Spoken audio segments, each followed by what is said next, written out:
My name is Liane and today I'm bringing you a book review of a couple of books. The first one is Handboek voor Asperger Vrouwen by Liane, Holliday, or Willey. And the English title for this is Safety Skills for Asperger Women. And the second book I'm going to be reviewing is Dramaqueen of Gewoon, Autisme by Marije from Dongen. So let's start with this book. I have a few things to say about this book. I should begin to tell you that many years ago, when I was a teenager, I read Liane Willey's memoir, Toen alsof je normaal bent. In English, this is called Pretending to be Normal. I read this when I was a teenager, so over 15 years ago. And to be honest, I don't remember much at all. I don't remember much of it. So when I saw this book at the library, I thought, well, I can give it a go. And I think the English title is actually more representative of what it is, because it's a safety skills for Asperger women, whereas the Dutch title, Handboek, it's more of a generic word for like a guidebook. So I feel like the English title is more accurate as to what it is, but I get that the Dutch word like veiligheidsvaardigheden, that's just a very long word. It's not very handy to have that in the title. But I didn't really get on with this book, to be honest. I made a few notes for this because I had a bit more to say than usually. First off, I didn't quite jive with the writing style.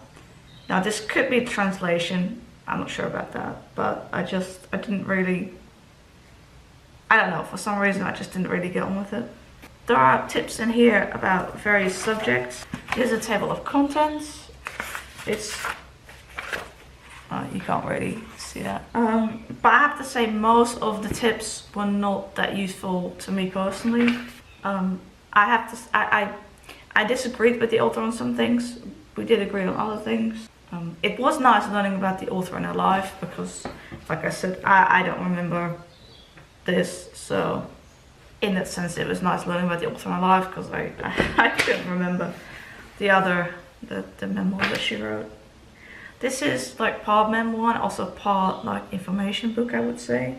One thing the author says is that she is undersensitive for pain, and that is not at all the case for me. I am extremely sensitive with like a lot of my senses. Now, I was not diagnosed with Asperger syndrome. I was diagnosed with autism. This was before like everything was sort of merged in autism spectrum disorders. This book was written in 2012, which was, I think, before that happened. I'm not sure entirely what year they were merged in the DSM-5, but maybe that's why I didn't quite relate to some of the things in this book. I don't know. Difference is not that huge as far as I know, but I didn't relate to some of the things in this book. Another thing I didn't relate to is that the author talks about how running away is common and taking unwise risks, let me put it that way. And like I've never run away from home. I have like run away from like the dining room or something, but then I would just hide in my room. So and about the unnecessary risks, that's not me at all. I'm not a risk taker. I don't know. I'm not a risk taker at all, so I can relate to that part. Another thing the author mentions the outside of a person, how you look and fashion and makeup, and I didn't relate to this. Like, I don't buy the latest fashion or anything. I just buy the clothes that I like and that feel nice to me, that look nice to me. I don't wear makeup because it doesn't look right to me. It doesn't feel right on my skin. In this sense, I had a bit of a feeling in this chapter like the author was very much trying to like hide herself and like, well, like this book says, I guess, pretend to be normal or pretend to be like more neurotypical. Whereas, yeah, I don't feel that you necessarily need to buy like all the latest fashion, all that to just be in this world.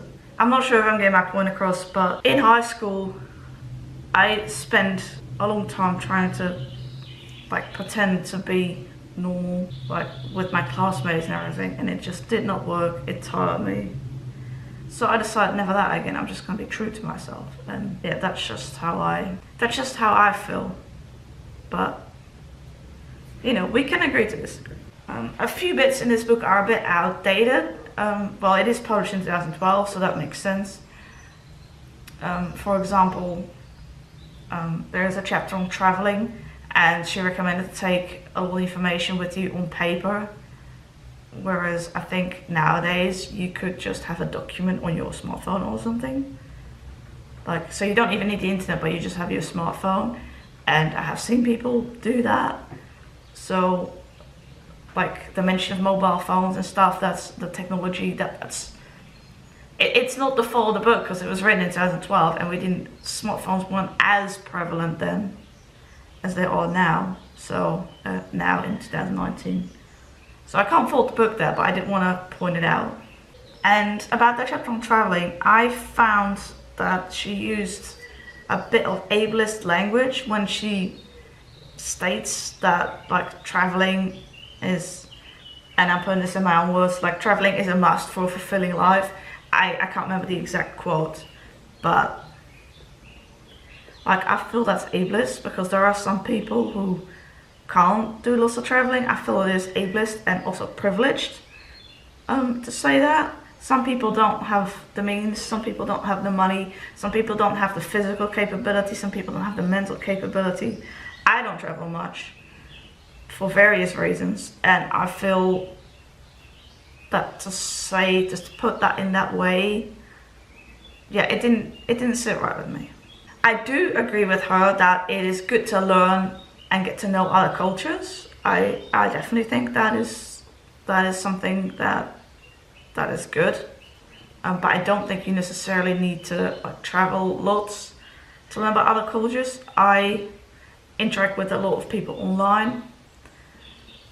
I read books. You know, I have read as a child and young teenager, especially, a lot of information books, also on like different countries and all that. And yeah, I just felt it was ableist to say like you have to travel or your life isn't complete, something like that. That just didn't sit right with me.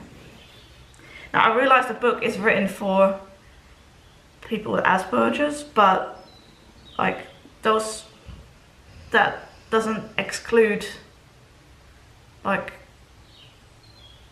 you know, some people might not be able to leave their house often, or the hospital often even, and to say their life isn't like just nice, like who are you to determine that? Like, yeah. So yeah, overall I didn't get much out of this book. I didn't like it. Like I like learning about the author, but there's a lot of things that are different between us. I am very sensitive to pain, but also to other inputs, sounds, sights, touch, taste, smell. So whereas the author is a bit more underdeveloped in some of these areas, and I would have liked to see more tips how to deal with these sensitivities, because that is really a huge problem for me. And there wasn't much in that here at all. Now I get that the English tile is safety skills, so then these inputs are maybe less relevant, but the Dutch tile implies a more general guide, in which case I would have expected to see tips on that. So yeah, overall I didn't get along with this book, unfortunately. Well, I've already been talking quite a bit, but the review for this book can, I think, be a lot shorter. This book is Dramaqueen of Gewoon, Autisme. Mijn leven voor en na de diagnose bij Marije van Dongen. My support worker / therapist, she recommended this book to me. And my library had it, so I jumped on the chance to read it. It is quite short. It is only just over 100 pages. So I'm glad I picked it up at the library instead of buying it, because it is quite a lot of money to buy this, and at least where I looked it up. And it is not that long, and It was nice, but like not maybe a book that I would necessarily absolutely have on my shelf, if that makes sense. So this is an autism memoir, a Dutch autism memoir, and in it Marije describes her life. It was nice to learn about Marije's life. We have some more things in common than I had with the author in the previous book. For example, our sensitivities to input and like various other things, but this was an enjoyable read. I found it interesting to learn about Marije's life. I didn't relate to it as much as maybe some other autism memoirs I've read. I didn't love it as much as maybe some others I've read, but I did like this and I like that I've read it. But yeah, like, well, my therapist just slash support worker, I'm not entirely sure what you would call her in English. She said it's not necessarily a book to have on your shelves, and I do agree with that. But I did find it an interesting memoir. It was only 108 pages, so, which is fine. I mean, memoirs don't need to necessarily be like really long or something to get certain points across. I found it interesting to read about her life.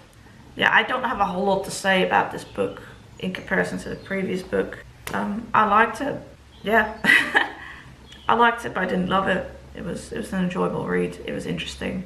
I could relate to, for example, that she much prefers to email versus talking like in person, and I very much am like that as well.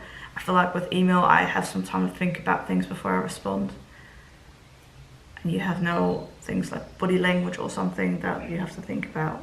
Marije has 2 children, at least at the time of writing this book. I think she and her husband decided not to have any more children, so I presume, yeah. Anyway, I don't know how she's doing now. This book was written in 2011, and she writes about her 2 children. And so, of course, I didn't relate to like motherhood and all that. But I did find it quite interesting to read about. And I like that a lot of chapters are like divided up into sort of more sub-chapters, which was something that I appreciated. I liked this. I didn't love it, but I liked it, and yeah, it was nice. So that was my review of these 2 books. Thank you very much for watching, and I hope to see you in my next video. Bye!